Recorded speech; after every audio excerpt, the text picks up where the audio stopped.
Década de 1984, a Honda decidiu que estava na hora dela fazer o seu primeiro supercarro que pudesse ser usado facilmente nas ruas.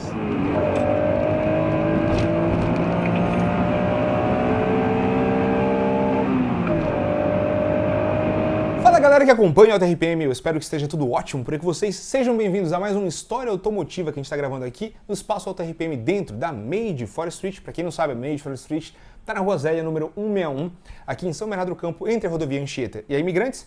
E esse conteúdo todo só chega até vocês com oferecimento da Pneufree.com e da RS Filter, as marcas que dão o apoio para que a gente possa gerar esse tipo de conteúdo para vocês. Então não deixem de dar um apoio também para Pneufree.com e para a RS Filter, pessoal. Pneufree.com é o maior e-commerce de pneus do Brasil, tem rodas e pneus e um site com um sistema de busca extremamente fácil. Então busca lá no site da Pneufree.com, o cupom AutoRPM, você colocar ali no seu carrinho ainda te dá 2% de desconto em todos os produtos que você comprar no site da Pneufree.com.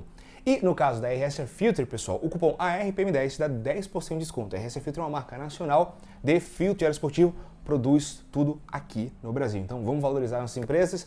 As informações das empresas, das marcas estão na descrição do vídeo e vamos lá. Senhoras e senhores, 1980, no início da década de 1980, a Honda falou, vamos produzir o nosso primeiro supercarro. Basicamente isso. Então o início desse projeto começou com a Pininfarina. Em 1984, eles conseguiram exibir ao público o primeiro protótipo deles, o HPX. Era um carro ali que servia como base para as primeiras linhas de desenvolvimento do NSX. Então, é um modelo conceitual, foi apresentado no salão de automóvel, ele tinha um V6 2.0 e tudo mais. O HPX foi o ponto de partida para o NSX, que era um projeto único e foi feito assim pela Honda, né, de todos os relatos da época, foi feito assim sem nenhuma economia. Foi uma coisa incrível. E eu acho que é incrível também analisar pelo ponto de vista de que a Honda não tinha nenhum pedigree atual, né, atualizado para aquele período de carro esportivo, de um super esportivo para a rua. Então a Honda vivia em dois mundos distintos. Ela tinha toda a sua fama, né, na Fórmula 1, inclusive com Ayrton Senna e tudo mais. Tem uma relação muito próxima aí que a gente sabe, né, para quem é mais fã sabe. Então desse lado ela tinha um desempenho altíssimo na Fórmula 1. Do outro lado, ela tinha um incrível Honda Civic para vender para o dia a dia. Ou seja, dois mundos que até então não se conversavam. A Honda falou assim, a gente vai unir isso. Então a gente vai unir uma excelente performance, vai unir todo o know-how que ela tinha de pista com Fórmula 1, não para criar um Fórmula 1 de rua, mas para criar um super esportivo de rua que, com as características do Civic, ele pudesse ser usado no dia a dia. Então, as prioridades da Honda foram: tem que ser um carro fácil de usar no dia a dia. Então, a área de visibilidade do NSX era muito à frente do seu tempo em relação aos seus concorrentes na época, né? Então, a visibilidade do carro ela era ótima e para quem vai dirigir um esportivo, às vezes a falta de visibilidade, eu posso dizer isso com um pouquinho de experiência, a falta de visibilidade às vezes atrapalha ou intimida na hora da gente dirigir. Então, só o fato de você ter um carro com uma visibilidade grande já ia trazer uma sensação muito agradável para o NSX, essa era uma prioridade. Além da visibilidade, para ser um carro usável no dia a dia, ele tinha que ter todo o luxo e conforto disponível. Então, naquela época, ele tinha o seu CD player, ele tinha ar-condicionado, direção hidráulica, um excelente acabamento interno e a Honda não deixou de lado segurança. Tá? Por sinal, quando a gente fala de segurança, o NSX, a primeira geração do NSX, ela tinha airbag para o motorista e ABS. E é interessante falar de ABS porque tem muita gente falando que ABS só serve para rua, não serve para pista. Olha, muita gente diz muita coisa, mas deixa eu contar um negócio para vocês. A Honda, no material de lançamento do NSX, que eu assisti inteiro em japonês, tentando fazer a tradução para inglês, ela falou que o sistema de ABS que desenvolveram para o NSX ajudava muito a manter a estabilidade do carro para frenagens em entradas de curva. Ou seja, se a Honda está falando, eu não vou discutir. Então a questão do ABS foi desenvolvida ali no NSX, claro, segurança para rua e tudo mais, mas também era voltado para você poder usar o carro no limite. Muito bacana isso aí de ter esse feedback da própria Honda, né? Então, beleza, vai ter tudo isso. Só que tudo isso tem um ponto muito negativo para um carro ser utilizado no dia a dia. Sabe qual que é? Peso. Ter um carro confortável, com áreas grandes de vidro e tudo mais, tudo isso acrescenta muito peso no carro. Então o que a Honda decidiu fazer? Pô, a gente vai ter que inovar um pouquinho no material. Por conta disso, a Honda pegou e desenvolveu o NSX. É engraçado, tem o pessoal fala como é que é? New Sport Experimental, né? NSX. Só que eu estava pesquisando e o X não é de experimental, não é de teste. O X era de mundo desconhecido, entendeu?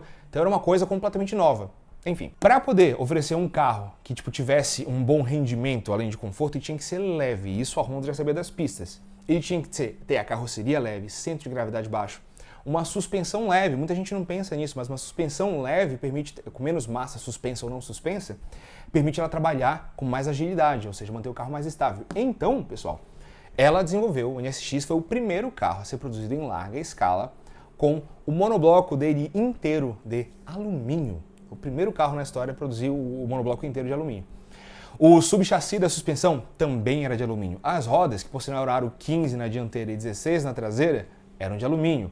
Tudo que podia ser de alumínio, eles fizeram, ou seja, tudo isso para baixar o peso. Segundo a Honda, as informações que a Honda passou nesse período, é que o que eles montaram de projeto do carro de alumínio deixou o carro 200 quilos mais leve do que se ele fosse montado completamente com aço. Interessante isso aí. Então, a cerca de 200 quilos ali, é óbvio, né?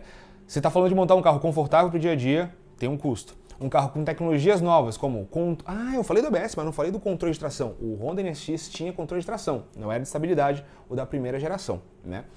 Então, para montar tudo isso, fica um carro pesado. Aí, para compensar o peso de um carro confortável, desenvolveram uma estrutura inteira que precisou de uma fábrica só para isso, para ter a estrutura do carro de alumínio.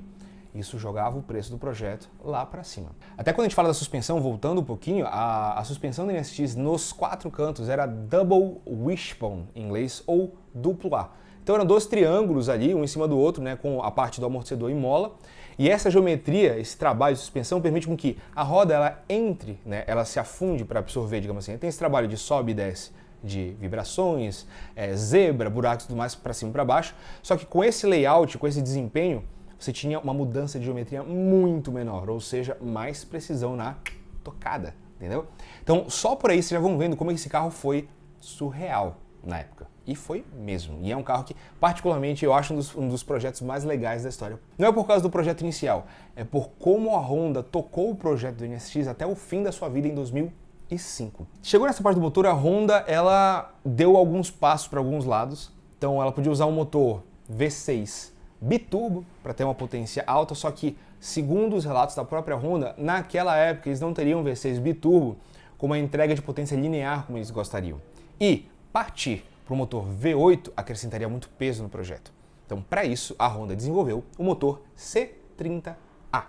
É um motor V6, pessoal, 3.0. Então, tem um motorista sentado ali, bom, dependendo do lado, né, se Japão ou mercado norte-americano, mas o motorista, o passageiro, e o motor ficava na posição central. Então era o motor central traseiro com tração traseira, como mandava ali a regra, tração traseira para um carro esportivo ou super esportivo. E aí, para ajudar, pessoal, no desempenho do motor, né, beleza, optou por um motor compacto, posição central traseira ali. Como é que vai extrair rendimento desse motor?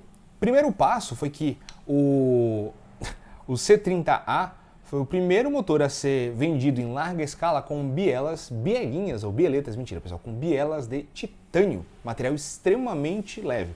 E esse motor ele tinha o curso dos pistões de 78 mm e o diâmetro dos pistões de 90 mm. Então, um motor subquadrado que facilita o motor atingir altas rotações. Então, beleza, motor subquadrado, que é uma concepção que facilita altas rotações, bielas de titânio e todo o trabalho para o conjunto ali rotativo do motor ser o mais leve possível. Já tinha um caminho andado aí para esse motor atingir altas rotações. E aí sobe, né, para a parte do cabeçote ali. É um motor DOHC, Double Overhead Camshaft, ou seja, 2 bancadas de 3 cilindros ali, né, com 2 comandos de válvulas em cada uma das bancadas. 2 comandos de válvulas cuidavam da admissão, 2 comandos de válvulas cuidavam de escape, cada um na sua respectiva bancada. Com o sistema VTEC, se eu não estou enganado agora, me fugiu da memória, o primeiro sistema VTEC é o segundo sistema motor da Honda a ser equipado com esse sistema de comando de válvulas variável. Não tão avançado quanto os motores que vieram depois, mas sim, ele tinha essa tecnologia de adianto ou atraso do comando de válvulas. E para permitir esse motor ser mais elástico, que é isso, né? O comando de válvulas variável ele permite o motor respirar melhor em baixas rotações sem sacrificar em alta e vice-versa. Então deixa o motor mais elástico. A Honda montou, desenvolveu, testou, falou não está elástico o suficiente para o que a gente quer.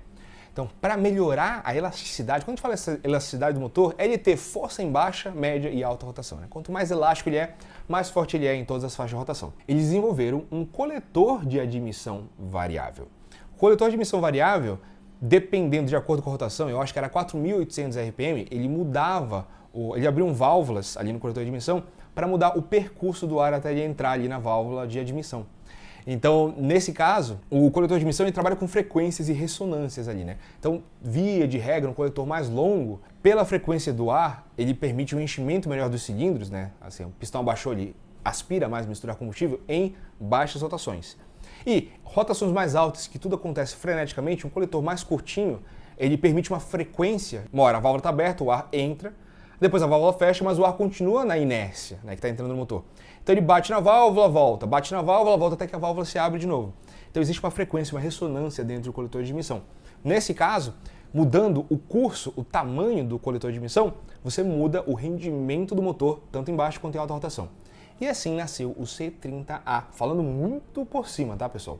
O motor que tinha 274 cavalos de potência a 7.300 RPM, tinha 29,9 kg de torque a 5.400 RPM e atingia, galera, 8.000 RPM. O carro vai relativamente... Eu não posso dizer que é convencional, porque para mim o design do NSX, ele é um dos designs, uma das aparências mais características dos anos 80 que existem, na minha opinião.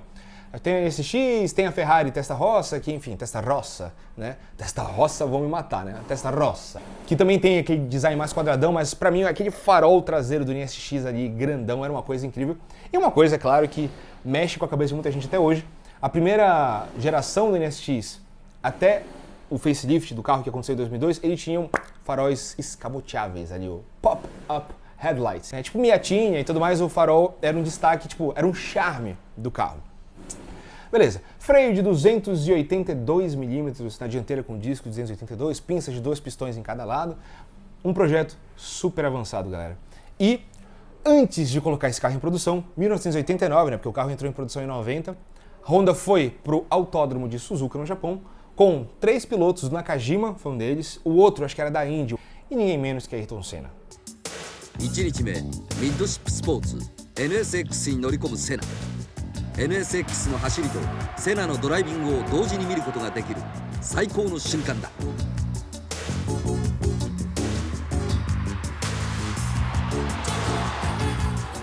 Então, as considerações foram, o Nakajima falou, olha, o motor podia ser um pouco mais forte. A Honda falou, aham, tá bom, mas é isso que a gente tem por hoje. Foi basicamente isso, porque o rendimento do motor não foi alterado.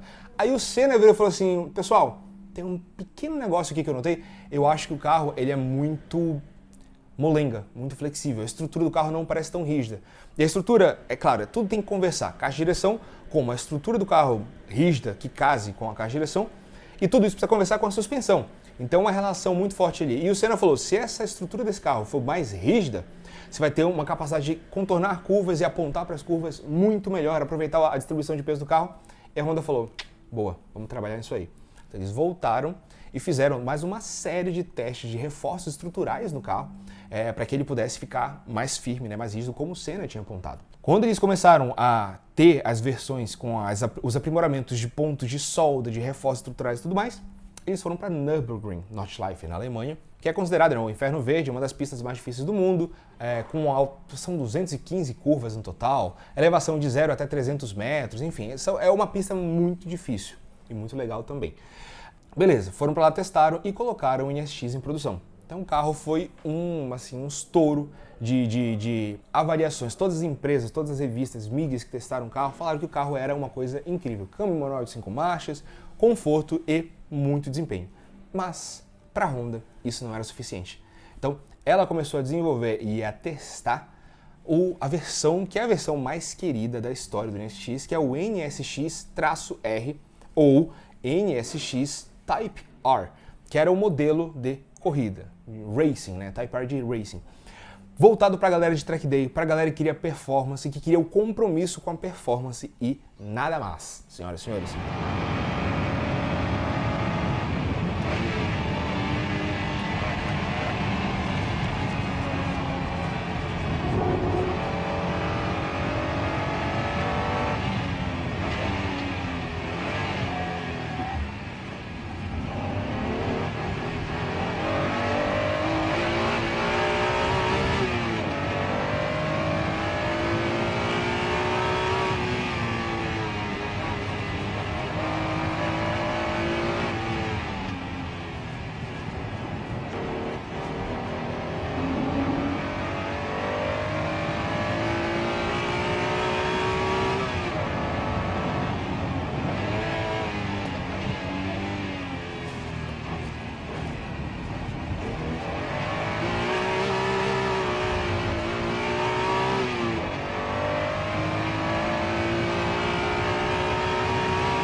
Então isso é muito bacana do projeto, porque ele tinha um carro que já era muito focado em alta performance, e de repente você tinha um carro que era voltado para track day. Além dos acertos de suspensão, de deixar o carro mais leve e tudo mais, um diferencial para o NSX Type R, pessoal, foi nova relação de marcha mais curta, que isso deixa o carro muito mais ágil, e um novo diferencial com escorregamento ilimitado para deixar o carro mais tracionar melhor em saída de curva ou ficar mais esportivo. São detalhes que fazem toda a diferença. Eu não consegui pegar, pessoal, os dados de desempenho do NSX Type R até agora, mas o NSX normal ele fazia de 0 a 100, a primeira versão dele 0 a 100 em 5.6 segundos e a máxima era de 270 km por hora com câmbio manual de 5 marchas.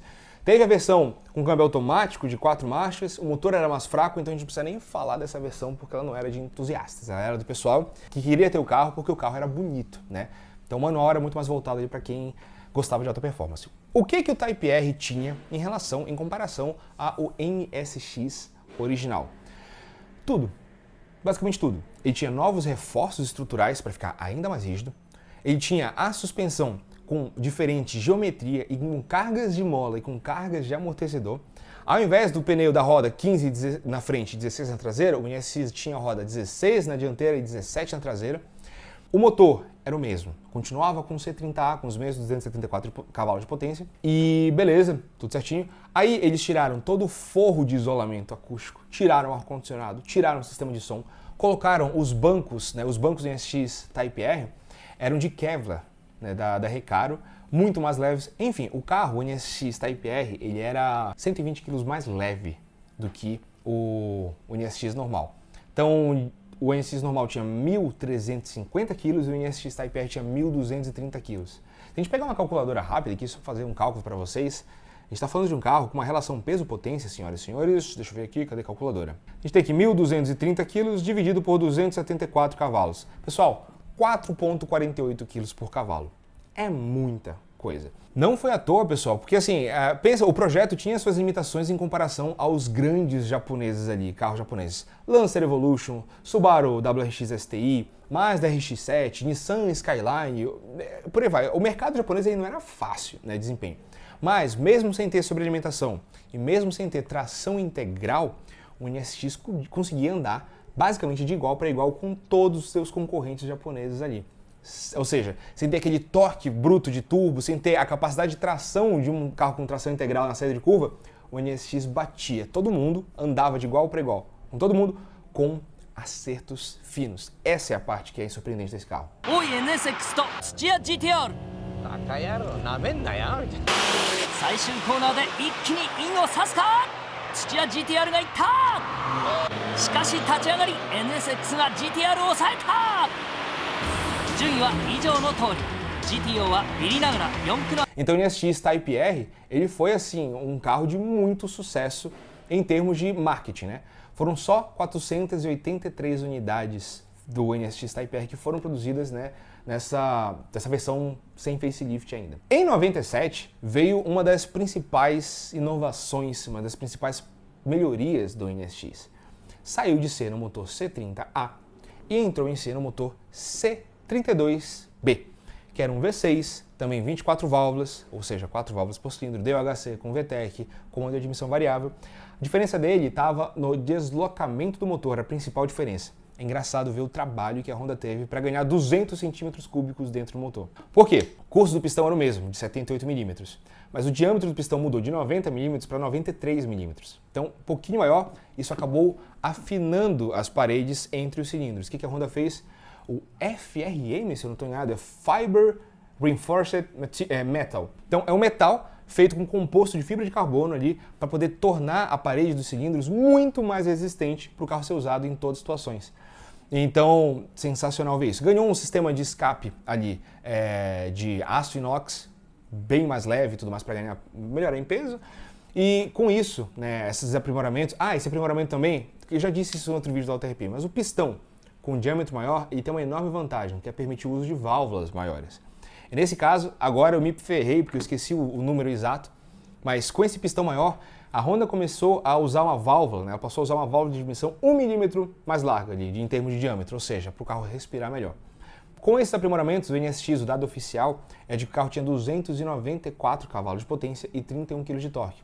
Mas o 31 kg de torque era muita força em baixa até o limite de giro, que permitiu o carro ser muito vigoroso nas acelerações. Então isso foi um enorme avanço técnico, né, para o carro. E teve um outro avanço no NSX de 97, né, que, como sempre, pessoal, o carro sempre é sendo aprimorado, um ajuste, como qualquer carro que é lançado e produzido, ele sempre vai recebendo pequenos ajustes no decorrer dos anos de venda.